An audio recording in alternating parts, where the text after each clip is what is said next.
এই সামারে এই পর্যন্ত গাছ থেকে প্রায় 10টা লাউ ছেড়েছি। 10টার মধ্যে থেকে 6টাই হচ্ছে কি একজনকে গিফট করেছি। তো শেষের দিকে এখন হচ্ছে কি যে 3টা লাউ এখন গাছে যে আছে, আর কিছু ছোট লাউ আছে, জানি না ওগুলো হবে কি না। মানে শীত চলে আসছে তো, শীত পর্যন্ত মানে এগুলো কতটুকু বড় হবে জানি না। তবে এই সামারে আলহামদুলিল্লাহ যা পেয়েছি তা শুকরিয়া।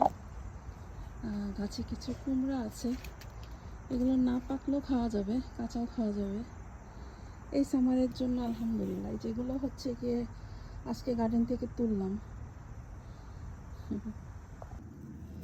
আজকে এই লাউটাকেও কাটবো, এটা আজকে মুরগি দিয়ে রান্না করব।